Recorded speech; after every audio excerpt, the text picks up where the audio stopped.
오늘 말씀은 요한복음 8장 42절에서 59절입니다. 최근 저는 사랑의 교회 옥하는 목사의 아들 옥성호 씨에 대한 영상을 보게 되었습니다. 아버지 옥 목사님은 예수 그리스도의 제자도를 얼마나 강조하며 복음을 강조했는데 그분의 장남 옥성호 씨는 힌두교와 기독교가 무슨 차이가 있나, 어떻게 예수 그리스도의 속죄가 인류를 구원하나, 이게 말이나 되나 하는 발언을 서슴없이 하고 있습니다.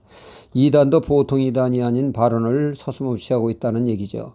아버지 목사님과 정반대의 길을 걷는 옥성호 씨를 보면서 복음이 세대를 이어진다는 것이 결코 쉽지 않은 모습을 보게 됩니다.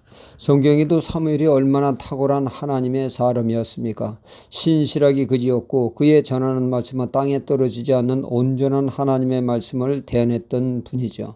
그리하여 모든 사람이 사무엘은 하나님의 사람으로 인정하고 존경을 했습니다.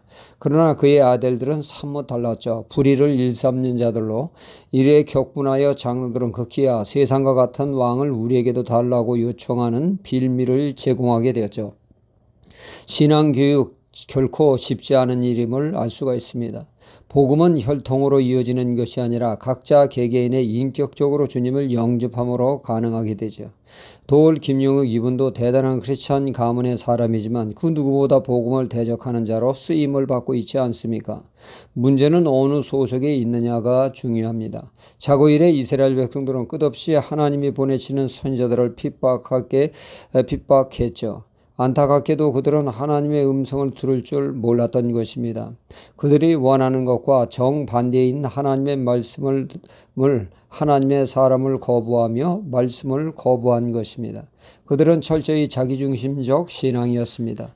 참 선지자를 선지자로 인정하지 않고 말씀을 부인했듯이 선지자의 말씀하신 하나님이 이제 예수 그리스도를 통하여 역사하셨습니다. 듣는 청중들은 구약시대와 다름없는 현상이 그대로 나타났습니다. 예수님을 끝없이 원망하며 주님을 깎아내렸습니다. 귀신 들렸다느니 진정한 이스라엘 사람이 아닌 혼혈아 사마리아인이라는 등 예수님에 대한 강도 높은 비난이 이어졌죠. 그들이 예수님을 인정하지 않은 것은 자연 예수님이 전하는 말씀 또한 하나님 말씀이 아닌 것으로 치부했던 것입니다. 그러니 그들이 예수님을 거부함으로 하나님의 뜻으로 정당화했던 것입니다. 하나님의 말씀이 아님을 거부했다는 것이죠.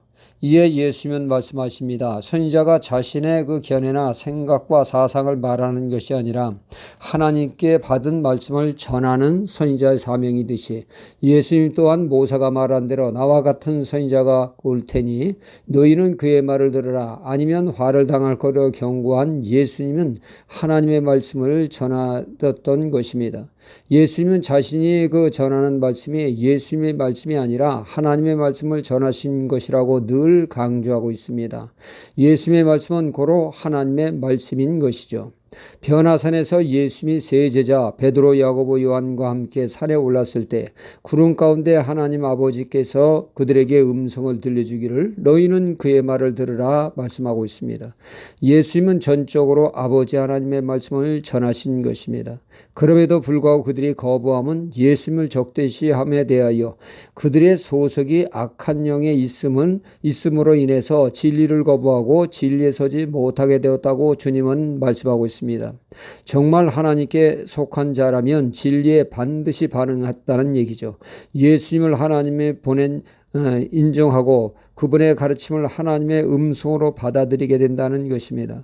그러나 마귀에 속한 자는 끝까지 복음을 거부하며 궤변을 늘어놓는, 그러므로 복음을 대적한다는 말씀이죠.